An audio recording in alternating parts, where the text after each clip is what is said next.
There is a book in your Bible that ends with a strange and unsettling command. An angel speaks to an old man beside a great river, and he does not say, "Tell everyone." He says the opposite. He says, "Shut up the words and seal the book until the time of the end." Seal it. Hide it. Wait. For centuries, people have asked what that sealed book was hiding. A man who saw 4 empires rise and fall before a single one of them had a name. A boy who could read a burning message that no wise man in the kingdom could understand. A prophet who walked into a den of lions and walked back out in the morning unhurt, as if the beasts had simply forgotten how to be hungry. They called him a dreamer. They called him a traitor to his king. They threw him to the animals, and they sealed his words for a distant generation, but they could not silence him. And tonight, in the quiet, you are going to hear him. Maybe you are lying awake right now with a weight you have not been able to set down. Maybe you feel like a stranger in a place that was never home, far from where you belong, carrying something you cannot explain to anyone.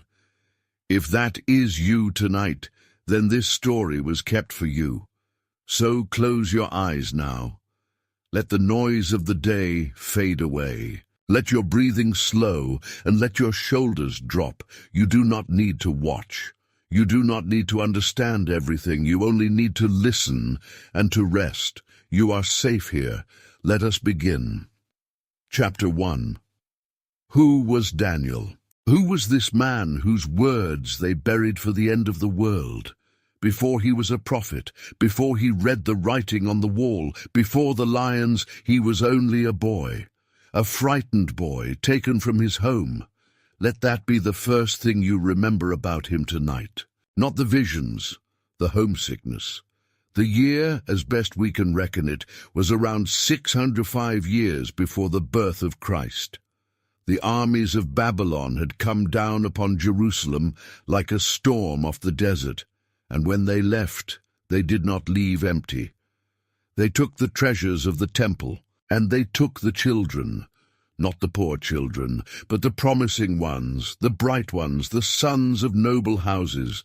They took the best a nation had, and they marched them nearly 1,000 miles across the sand to a city that must have looked like another world entirely. Imagine that walk. Imagine being young, and looking back one last time at the hills you were born in, knowing you would never see them again. Imagine the dust of the road, day after day, week after week. The sun rising over unfamiliar country and setting on it and rising again, and every morning putting a little more distance between you and everything you had ever loved. Imagine the songs your mother used to sing growing fainter in your memory with each mile, until you had to work to remember the tune. And then, after all those weeks, imagine the great walls of Babylon rising ahead of you, blue and gold and impossibly tall, the ziggurat climbing toward heaven, the hanging gardens the whole ancient world would one day whisper about, torches along the walls, the river Euphrates moving slow and wide through the heart of it, voices in a language you did not speak in the tens of thousands. It was the most powerful city on earth, and to a captive boy it must have felt like the mouth of a beast swallowing him whole. Everything he knew was behind him. Everything he feared was ahead. Rest here for a moment. You do not have to hurry through this part. Let yourself feel the smallness of that boy in the shadow of that city, because it is where God begins so many of his greatest stories. Not on the throne, in the shadow, not with the powerful, with the frightened. Among those boys was one they called Daniel. His name, in his own language, meant God is my judge. And the very first thing the Babylonians did was try to take that name away. They gave him a new one, a Babylonian one, Belteshazzar, a name that honored a foreign god. This is what empires do. They rename you. They tell you that who you were does not matter anymore, that you belong to them now. Breathe. Rest here for a moment, because maybe you know something of that feeling.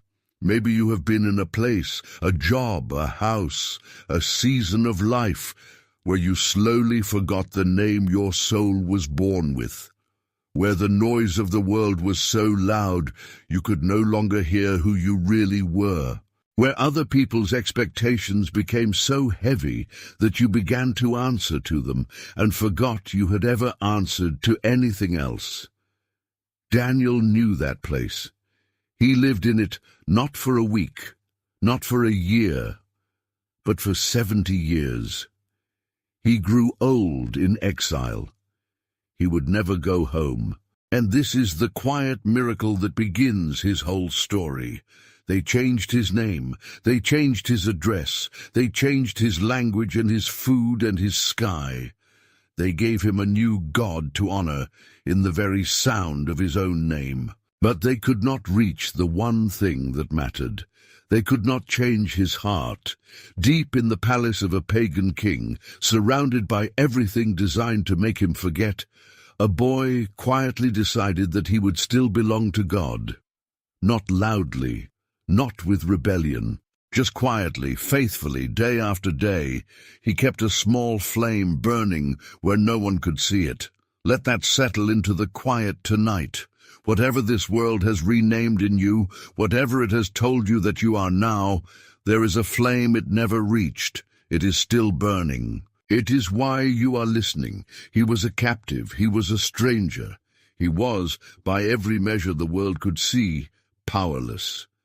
And that is exactly where the story begins, because tonight you will see what God can do with one faithful heart in a foreign land. But first, the king began to dream. Chapter 2. The King's Forgotten Dream. Have you ever woken in the dark from a dream you could not remember, but that left you shaking anyway? A dream that faded the instant you reached for it and left behind only dread? That is where our second chapter finds the most powerful man alive. His name was Nebuchadnezzar, king of Babylon, and there was no one on earth above him. But one night his sleep was troubled, and he woke into darkness, gripped by a fear he could not name. He had dreamed something enormous, something that shook him to his bones, and by morning the dream itself was gone. Only the terror remained. So he called his wise men, his magicians and astrologers, the men whose whole lives were built on reading signs, and he gave them an impossible command. He said, in effect, "Tell me my dream, and then tell me what it means, not just the meaning, the dream itself, which he could no longer recall." They protested, of course. No king had ever asked such a thing. No man on earth could reveal what was hidden inside another man's sleeping mind, they said. Only the gods could do such a thing, and the gods do not dwell among men. It was a fair answer. It was an honest answer, and it was exactly the wrong answer to give a terrified and sleepless king. For the fear underneath his rage was simple. If his wisest men could not even tell him what he had dreamed, then all their wisdom was worthless, and he was alone in the dark with a dread he could not name.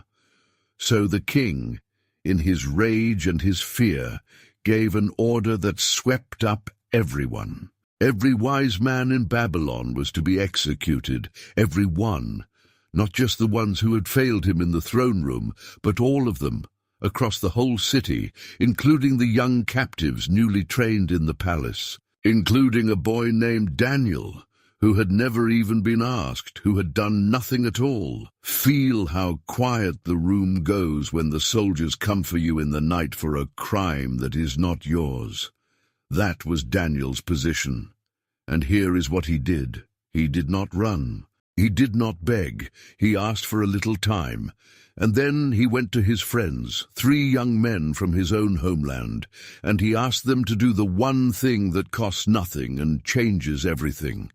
He asked them to pray, Let that settle into the quiet. In the most desperate hour of his young life, his first instinct was not panic, it was prayer.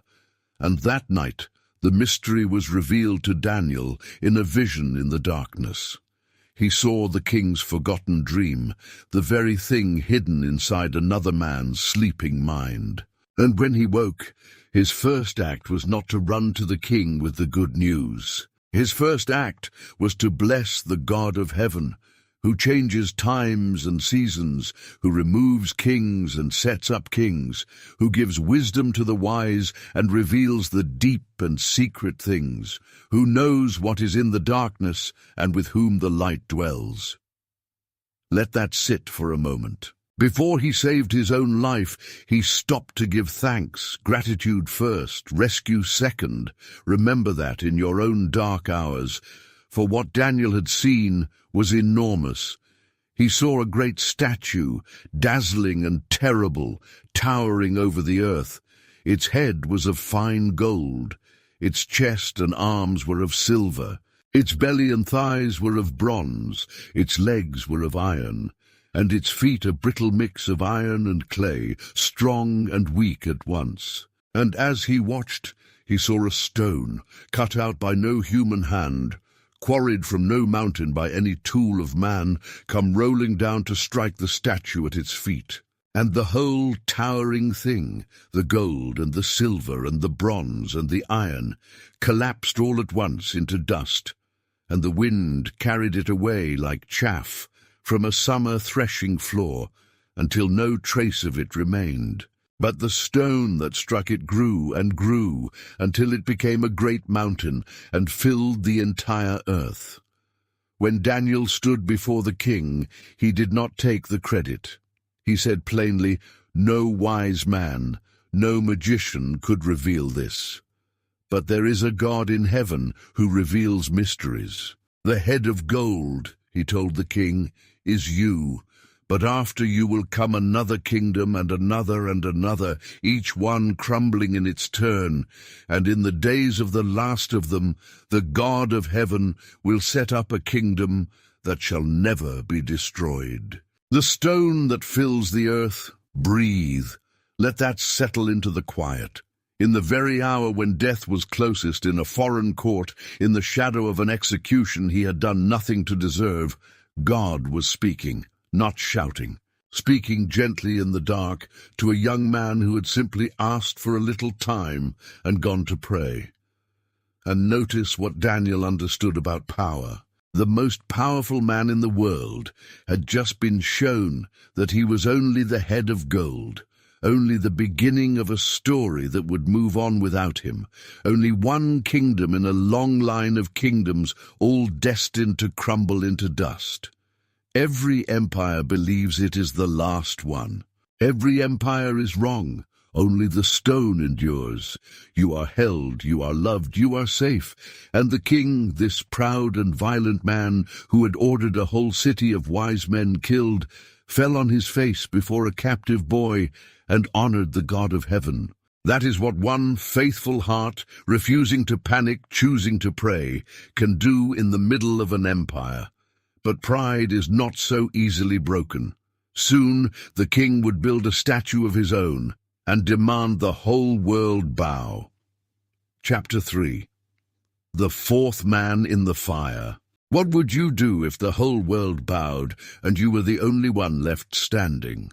That is the question at the heart of our third chapter, and it belongs to 3 young men whose names have echoed for 2,500 years, Shadrach, Meshach, and Abednego. These were Daniel's friends, the ones who had prayed with him in the dark, and now they faced a trial of their own.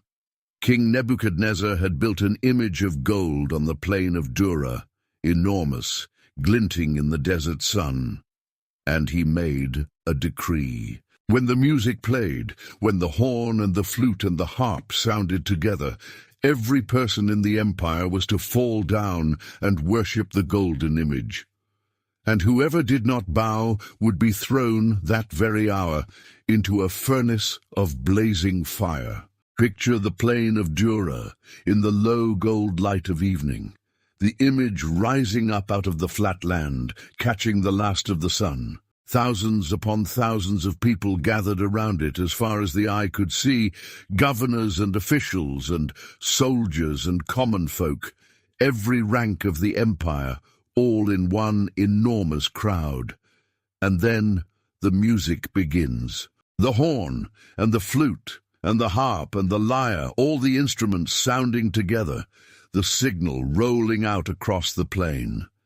And in one great wave, like wind moving through a field of grain, the whole world drops to the ground, every knee bending, every face to the dust. As far as you can see in every direction, a sea of bowed backs, except three young men standing upright in that ocean of bowed backs, small against the crowd, impossible to miss, refusing to bend.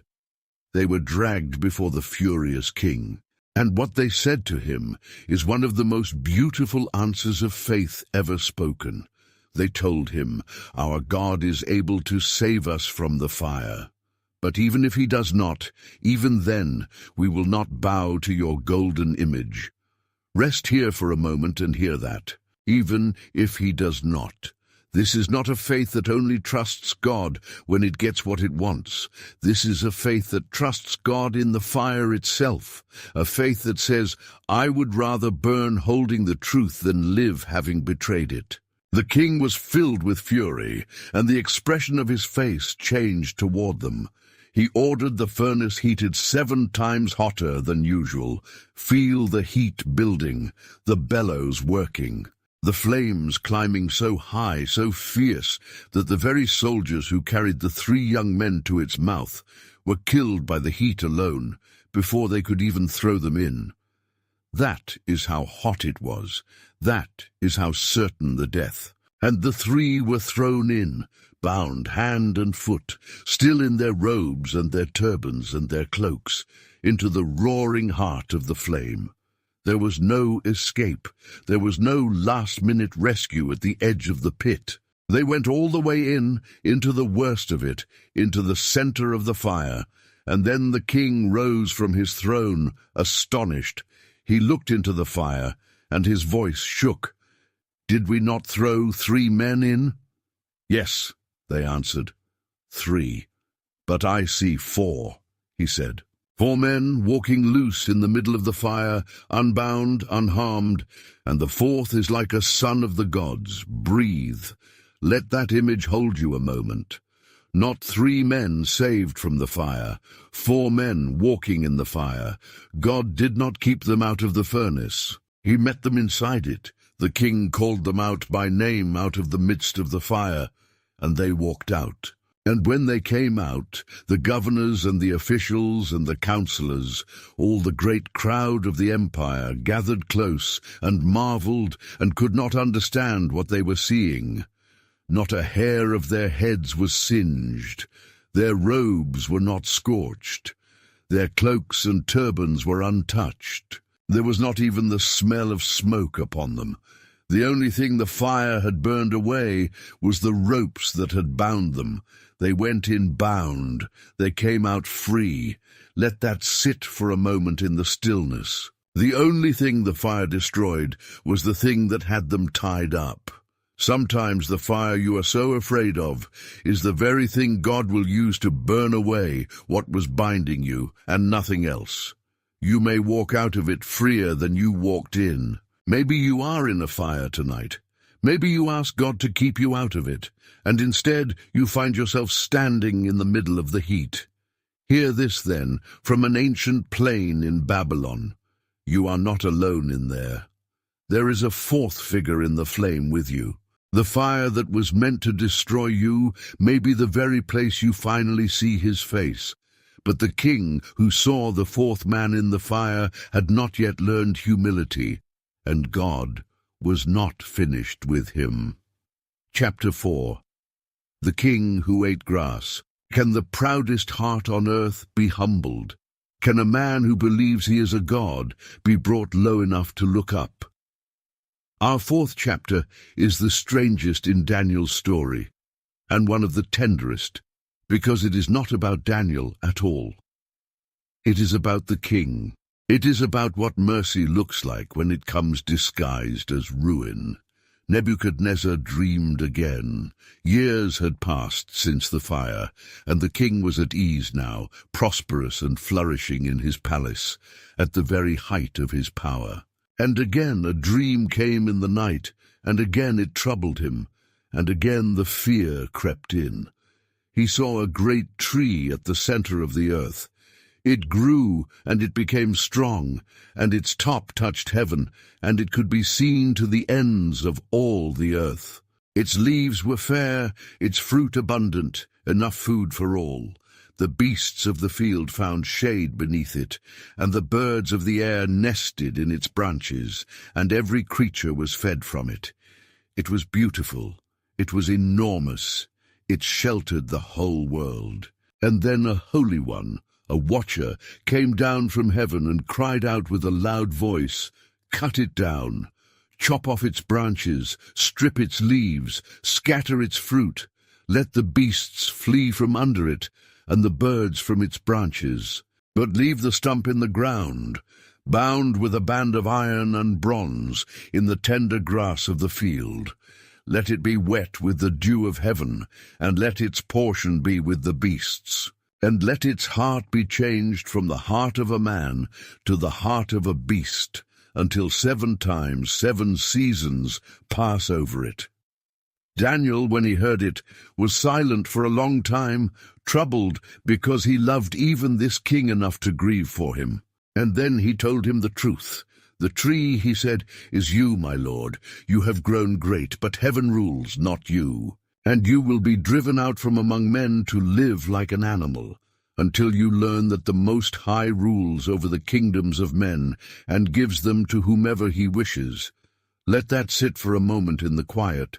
The Most High rules and gives the kingdom to whomever he wishes." This is the sentence at the center of the whole book. Every crown, every throne, every empire that ever thought itself eternal, all of it held in a hand higher than the highest king. Daniel begged him to change his ways, to show mercy to the poor, that the sentence might be lifted. And for a full year, nothing happened.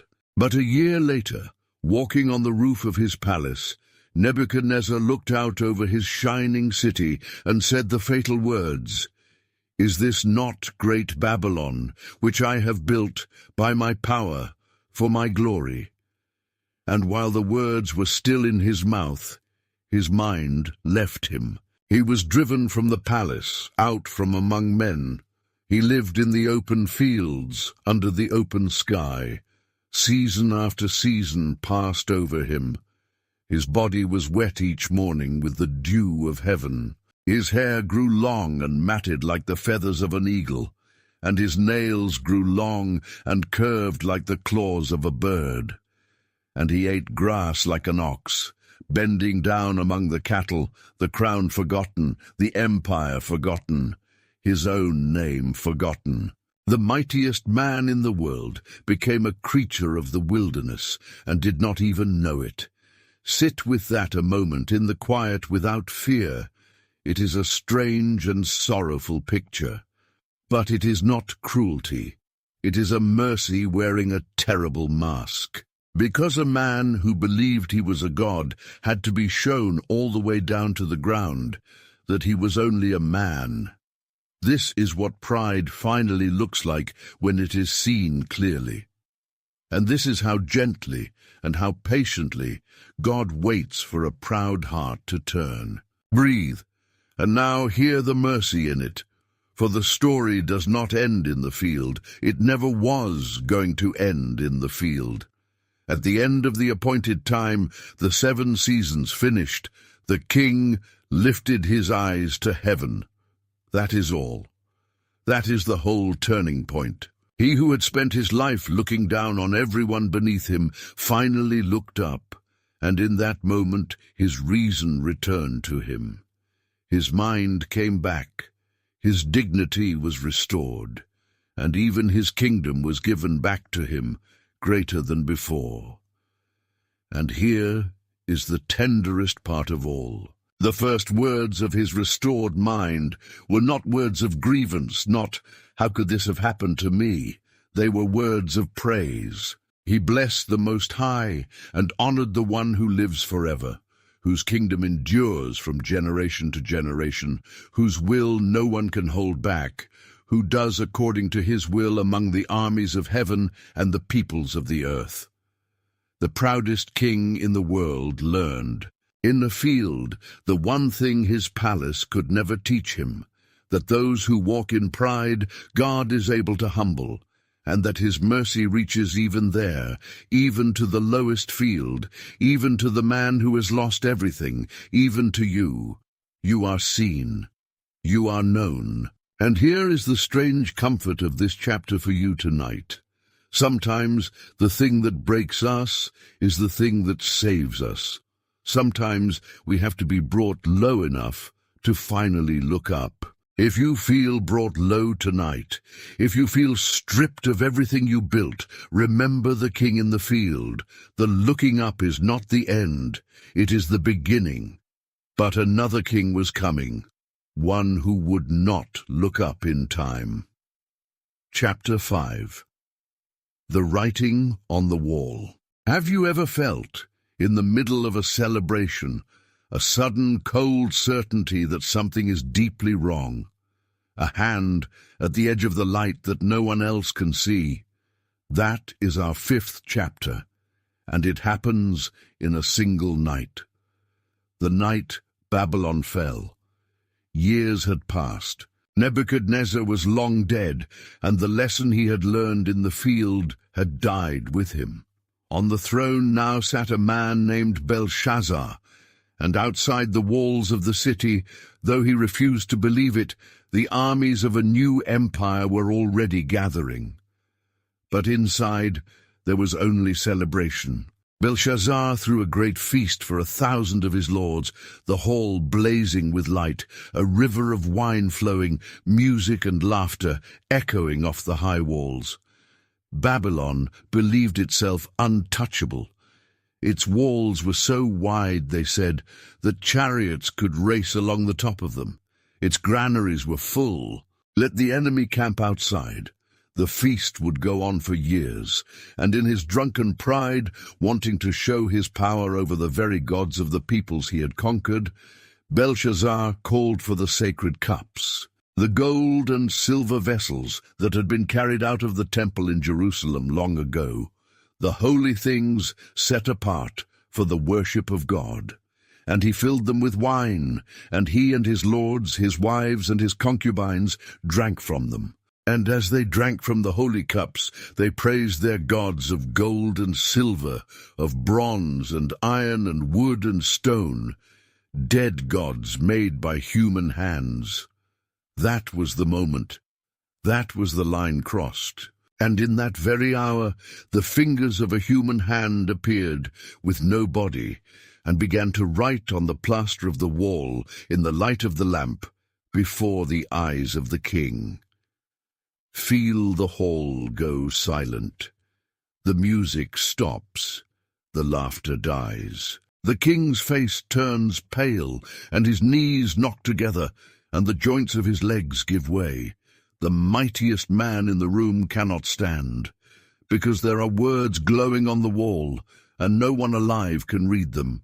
He called for his wise men, and they could not. And then the queen remembered an old man, a man from the days of Nebuchadnezzar, in whom was the spirit of the holy gods. And they brought in Daniel, old now, grey now, but still upright. Daniel would not take the king's rewards. He looked at the wall, and he read the words that no one else could read. Mene, Mene, Tekel, Upharsin.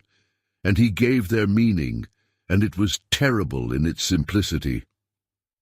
Mene, God has numbered the days of your kingdom and brought it to an end. Tekel, you have been weighed in the balances and found wanting. Upharsin, your kingdom is divided and given to others. Rest here for a moment, because this is not only a message for a dead king 3,000 years ago. There is something in these 3 words for every one of us. Every life is numbered, every soul is weighed. Every kingdom, however great, however certain of itself, is divided and passed on in the end. But do not let that frighten you tonight. Hear it the other way. If your days are numbered, then each one is precious, chosen, counted out one by a hand that knows exactly how many there are. You are not a random scattering of hours. You are a life that is being counted by one who loves you. And this quiet hour, this sleepless midnight hour that feels like nothing, wasted, empty, is not wasted at all in his sight. It is numbered too, it is held too, even now, even this. And there is mercy hidden in the weighing as well. Belshazzar was found wanting because he lifted himself up against heaven with the holy cups in his hands. But the same God who weighs also lifts up the lowly. The one who reads the writing on the wall is the same one who shut the mouths of the lions for his servant. Justice and tenderness are not two different gods. They are the same hand. That very night, the words came true. While Babylon feasted behind its impossible walls, drunk and certain and unafraid, believing itself untouchable, something quiet was happening in the darkness outside. The armies of the Medes and the Persians, under Cyrus, had found the one way in that no wall could stop. They turned aside the great river that flowed under the city, lowering it until soldiers could wade along the exposed riverbed, in under the gates, while the feast still roared above them. By the accounts that have come down to us, Babylon fell in the year 539 before Christ, and it fell in a single night, without a long siege, almost without a struggle. Belshazzar was slain before the morning. The most powerful empire on earth changed hands, while its king was still holding a holy cup, exactly as the glowing hand had written on the plaster of the wall. You are held. You are loved. You are safe. The kingdoms of men rise and fall in a night. But the hand that wrote on the wall is the same hand that holds you now, and it does not tremble, and it does not fail. And under the new kings, Daniel's greatest trial was still ahead of him. Chapter 6. The Lion's Den.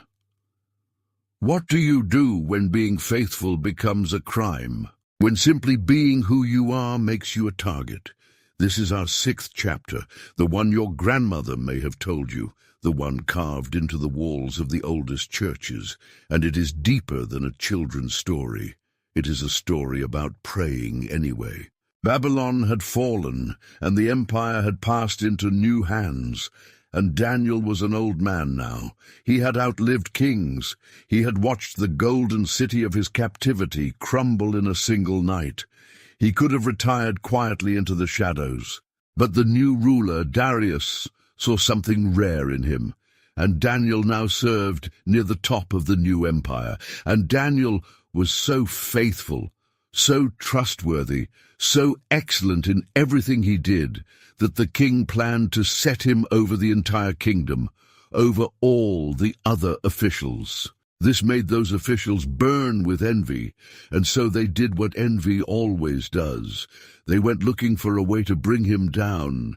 They searched his life for any fault, any corruption, any scandal, any weakness they could use against him. They dug into his work and his dealings and his private affairs, and they found nothing. He was faithful. He was honest. He was blameless. There was no thread to pull. Rest here for a moment and consider what a life that is. To be searched deliberately by enemies who want you destroyed, and to have them find nothing. That is not the fruit of one good day. That is the fruit of a lifetime of small, faithful choices, the same choices made over and over in the dark when no one was watching, until they became the shape of a whole life. So they had to invent a trap, and they built it out of the one thing they knew he would never abandon, his prayers. They flattered the king into signing an unchangeable decree that for 30 days no one could pray to any god or man except the king himself, on penalty of being thrown to the lions. And once a king of the Medes and Persians signed such a law, not even the king could undo it. Now hear what Daniel did, this old man who had survived 4 kings and 70 years of exile. When he learned the decree was signed, he went home to his upper room, where the windows opened toward Jerusalem, toward the home he had not seen since he was a boy. And he got down on his knees 3 times that day, as he had always done, and he prayed, and he gave thanks to his God. Let that settle into the quiet. He did not pray in secret. He did not close the windows. He did not wait for the danger to pass. He simply kept doing the faithful thing he had always done, in full view, without fear, not out of defiance, but out of a lifetime of trust so deep it could not be shaken by a piece of paper. They caught him, of course. That was the point. They had been watching his window, waiting for him to kneel, and the moment he did, they hurried to the king. And the king, who loved Daniel, who had never meant this, was heartbroken when he understood the trap he had signed.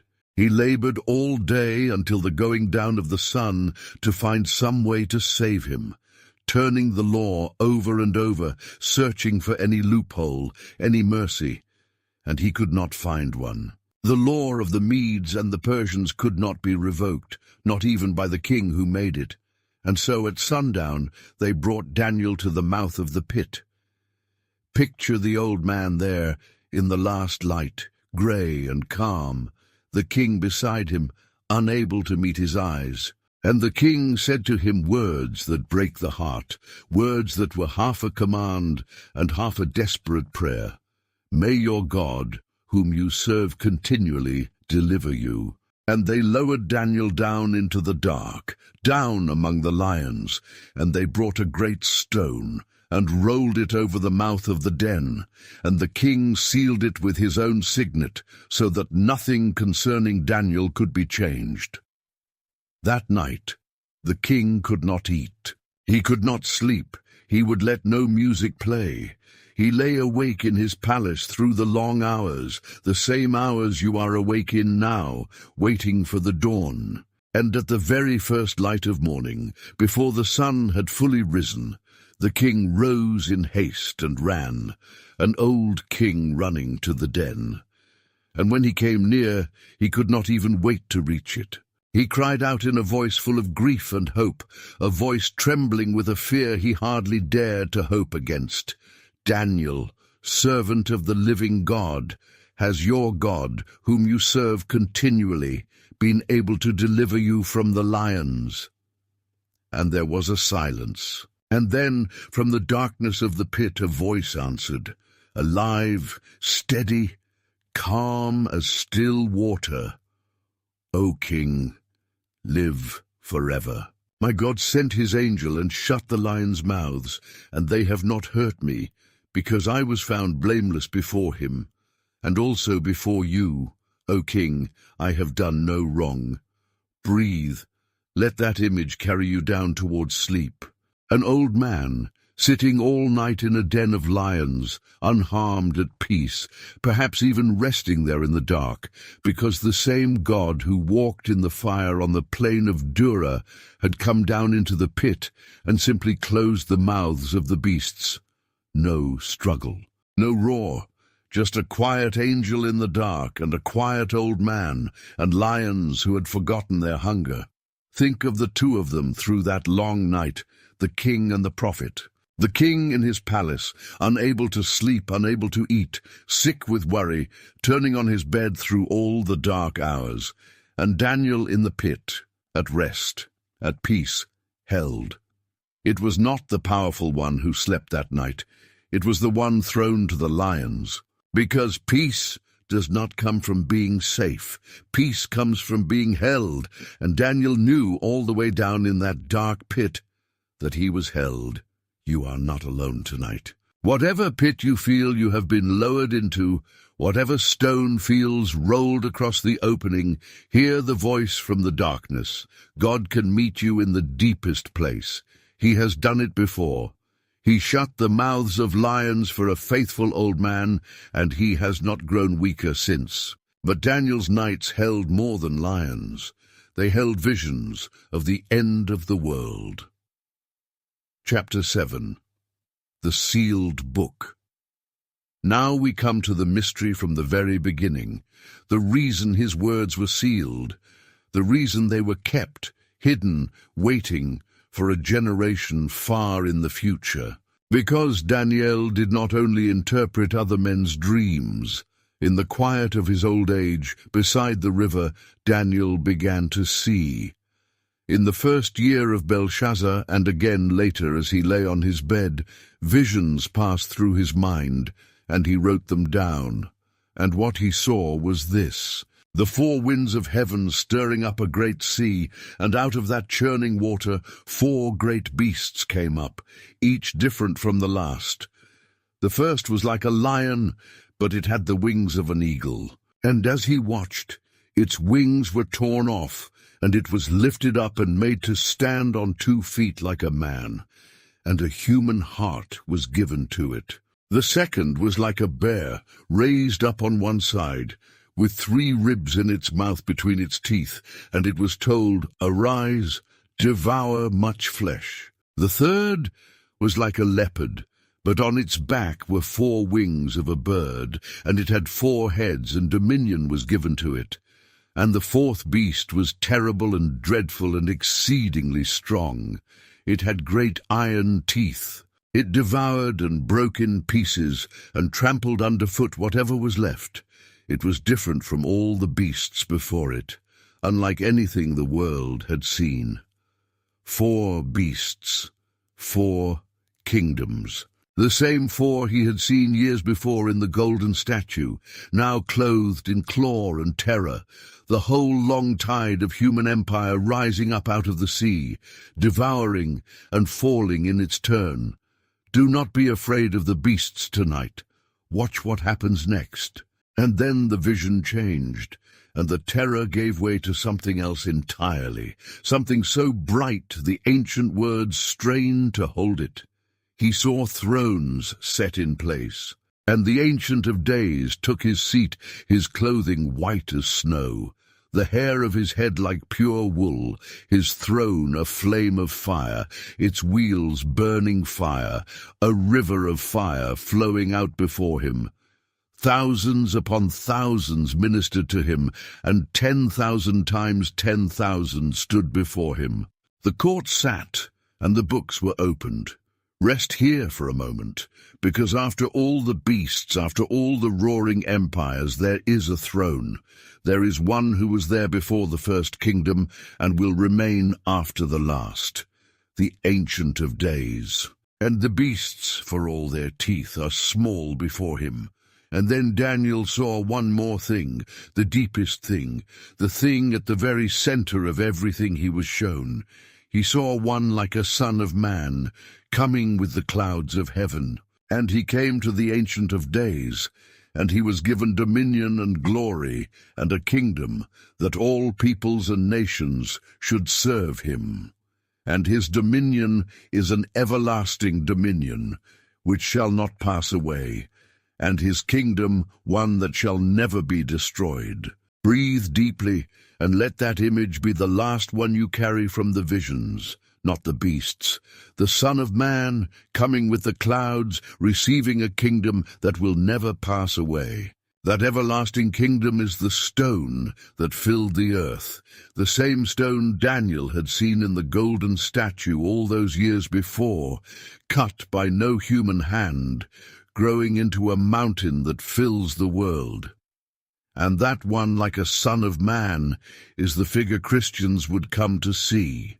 Centuries later, in the face of Jesus of Nazareth, who took that very title, Son of Man, as his own, and spoke of coming on the clouds of heaven in words drawn straight from this ancient vision. Think of it. Daniel, an old exile beside a foreign river, In a kingdom that had already conquered his own, and would itself soon fall, was shown the end of the whole long story.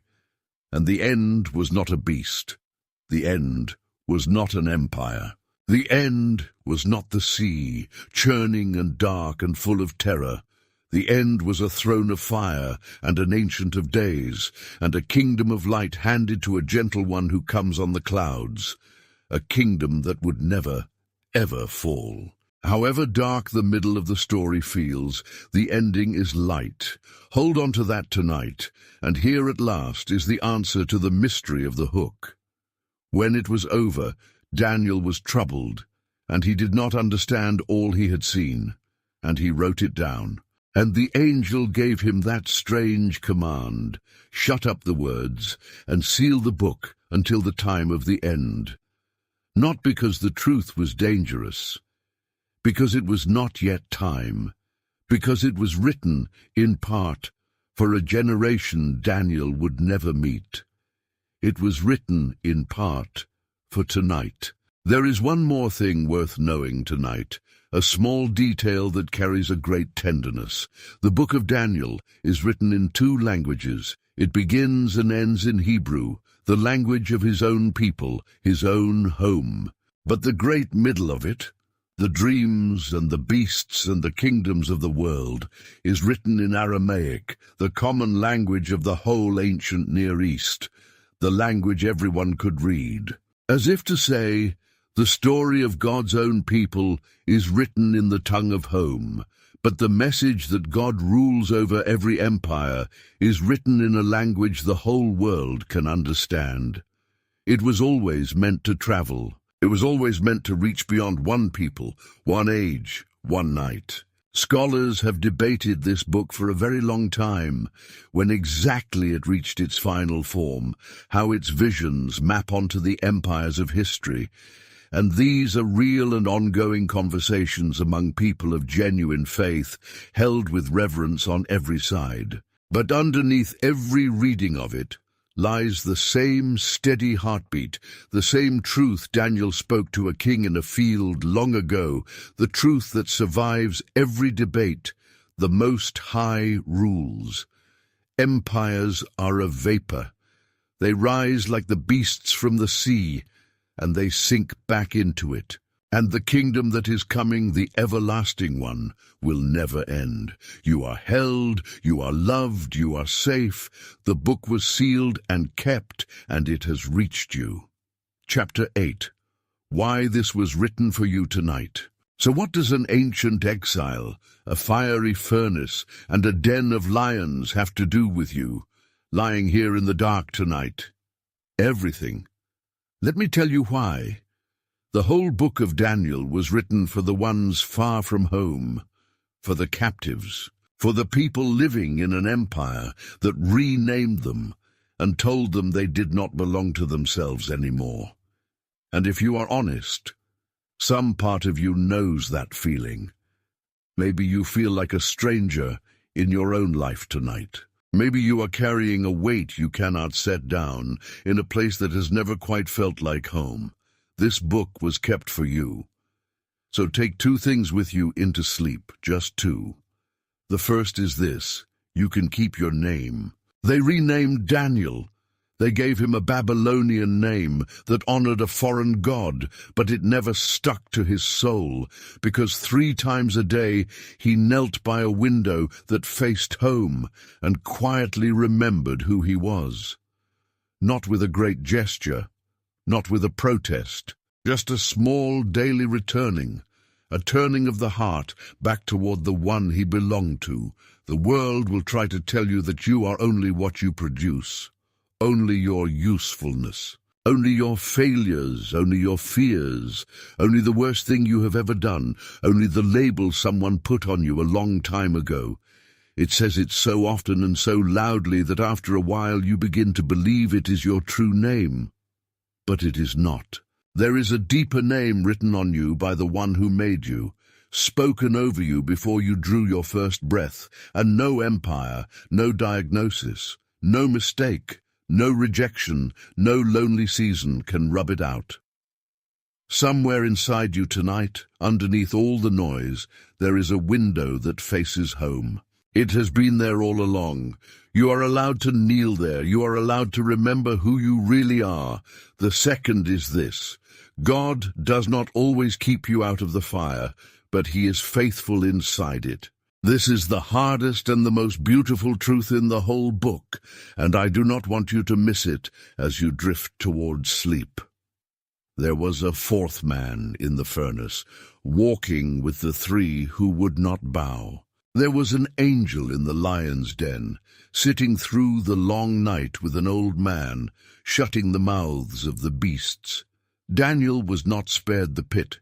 He was lowered all the way down into it, but he was met there. So if you are in the fire tonight, if you ask God to keep you out of it, and instead you find yourself standing in the middle of the heat, stop straining to get out for just a moment. Stop measuring how far the flames reach, and instead, look. Look for the fourth figure in the flame. Look for the one sitting beside you in the dark. He does not always take away the furnace, but He has never once left anyone alone inside it. He is closer than your fear has let you believe, closer than the walls of the pit, closer than your own breathing right now in this quiet room. Breathe, let your shoulders drop, let that be enough for tonight. Because here is what Daniel learned across 70 years and 4 kings and a lifetime of exile, and it is the thing I most want you to carry down into sleep.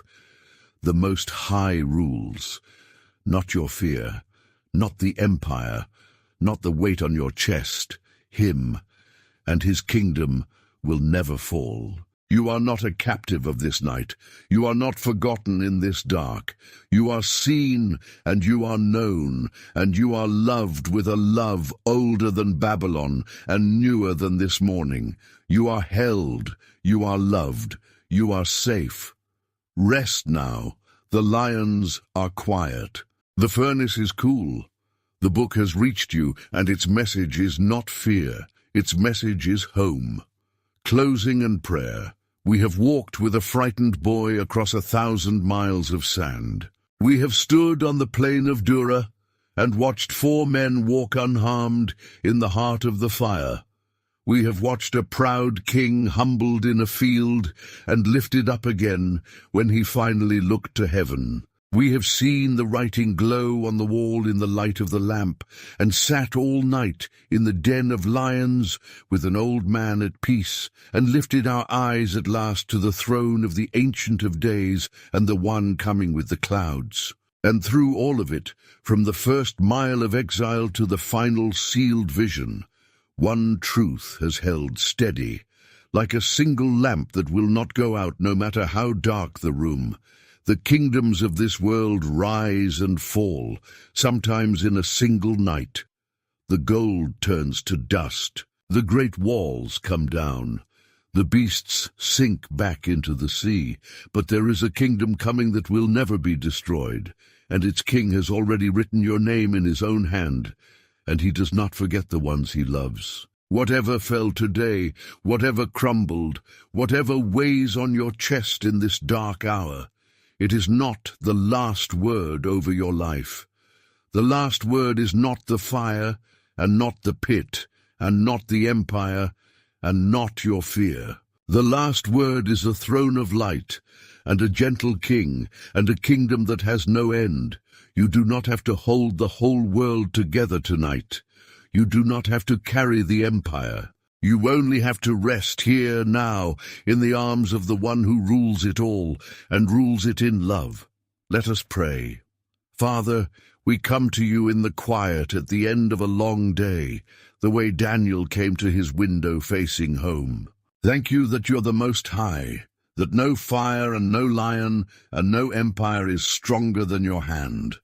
Thank you that you meet us inside the furnace and go down with us into the pit. For the one listening tonight, the one carrying a weight they cannot name, the one who feels far from home, I ask that you come near, not with answers to every question, but with your presence, which is better than answers. quiet their racing mind the way you quieted the mouths of the lions. Let them feel even now that they are seen, that they are known, that they are held. Give them sleep tonight and gentle dreams and a heart at rest in you. Amen. Sleep now, beloved. The story is finished, and you are safe. You are held. You are loved. You are not alone, and you are not forgotten. May the Lord bless you and keep you. May his face shine upon you and give you peace. This is Night Psalms, and we will walk with you again soon. Good night. Amen.